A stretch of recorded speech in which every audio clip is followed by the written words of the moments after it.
नमस्कार। News room में आप सभी का स्वागत है। ताजा खुफिया जानकारी ने भारत की सुरक्षा एजेंसियों को चिंतित कर दिया है।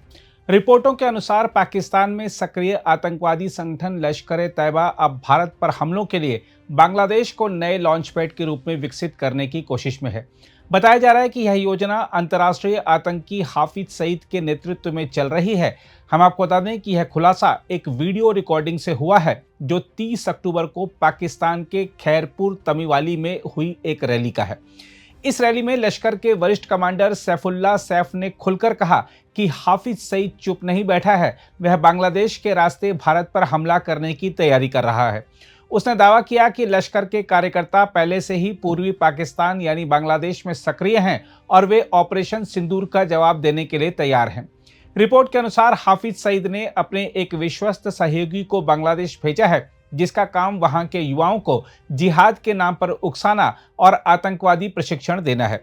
वीडियो में सैफुल्लाह को खुलेआम भारत के खिलाफ युद्ध छेड़ने का आह्वान करते देखा गया। सबसे चिंताजनक बात यह रही कि उस कार्यक्रम में बच्चे भी मौजूद थे, जिससे यह स्पष्ट है कि आतंकी संगठन नाबालिगों को भी जिहाद के नाम पर ब्रेन वॉश करने की कोशिश में है। सैफुल्लाह सैफ ने यह भी कहा कि पाकिस्तान की सेना भारत की कार्रवाई यानी ऑपरेशन सिंदूर का जवाब दे चुकी है। उसने यह भी दावा किया कि अब अमेरिका हमारे साथ है और बांग्लादेश फिर से पाकिस्तान के करीब आ रहा है। इस बयान से यह संकेत मिलता है कि लश्कर न केवल आतंकवादी मोर्चे पर बल्कि भू राजनीतिक प्रचार युद्ध में भी सक्रिय है।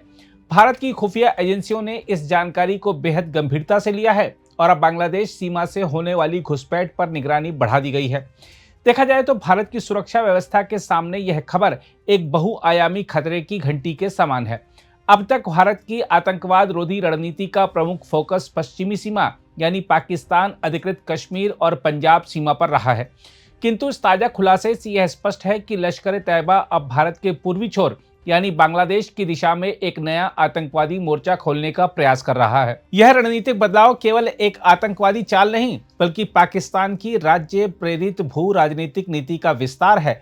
पाकिस्तान लंबे समय से भारत के भीतर अस्थिरता फैलाने के लिए प्रॉक्सी वॉर का सहारा लेता आया है।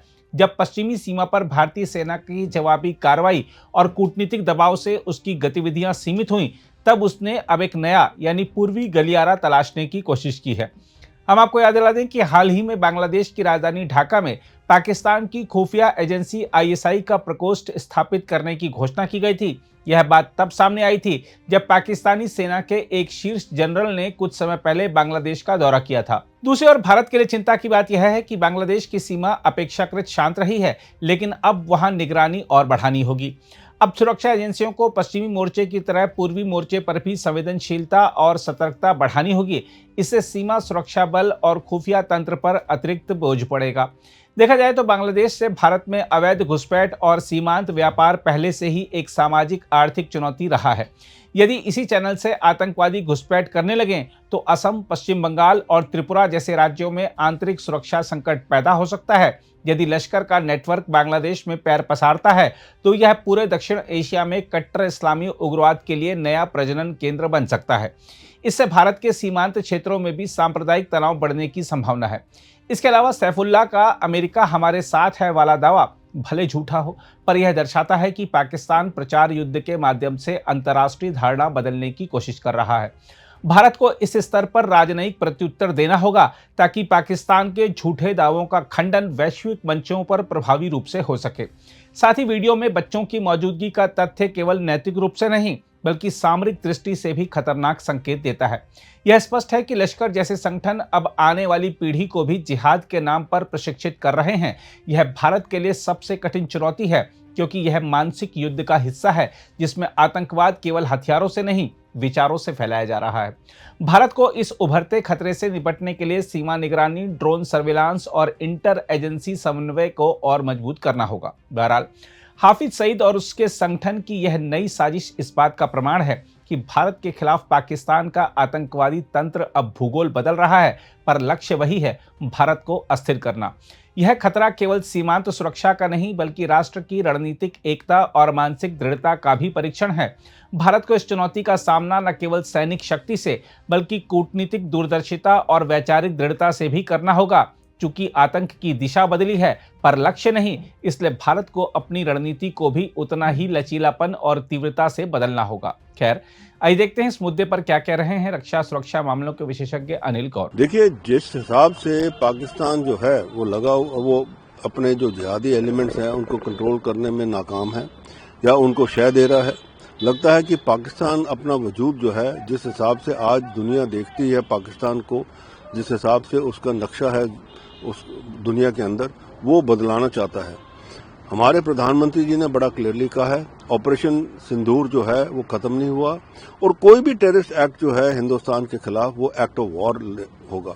और इस बारी जब ऑपरेशन सिंदूर होगा वो ऐसा होगा कि पाकिस्तान जो है, जिस हिसाब से ये सारा दिखता है आपको इतने प्रोविंसेस का बना हुआ, ये खंड हो जाएंगे। क्योंकि एक तरफ से बलूची जो है वो अपनी इंडिपेंडेंस मांग रहे हैं और वहां पे लड़ाई चल रही है पाकिस्तानी आर्म फौज के साथ, दूसरी तरफ से पश्तून जो है वो लगे हुए हैं और तीसरी तरफ से तालिबान जो है उन्होंने डोरंड लाइन तो बिल्कुल मानने से इनकार ही कर दिया और वो कहते हैं ये तो है ही नहीं। तो रह गया सिर्फ कौन सा, एक पंजाब और सिंध प्रोविंस, और सिंध प्रोविंस में भी इंडिपेंडेंस की आवाज बहुत देर से उठ रही है। तो लगता है कि अगर पाकिस्तान का जो मॉरल बैंकरप्सी तो है, उसके अंदर इकोनॉमिक बैंकरप्सी भी है, अब लगता है इंटेलेक्चुअल और सेल्फ प्रिजर्वेशन बैंकरप्सी भी वो आ गई है। और ये जो जितने भी इनके जो आला हैं, चाहे वो फौज के हैं चाहे वो पॉलिटिकल हैं, उन्होंने बाहर के मुल्कों में अपना पैसा तो खूब जमा कर लिया है और वो नहीं चाहते कि पाकिस्तान इस हिसाब से, जिस हिसाब से है आज की दुनिया में रहे। तो अगर ये जिहादी एलिमेंट्स ऐसे करते रहेंगे या करने की कोशिश करेंगे तो मेरे को लगता है कि आने वाले दिनों में पाकिस्तान का वजूद जो है वो जिस हिसाब से है वो नहीं रहेगा।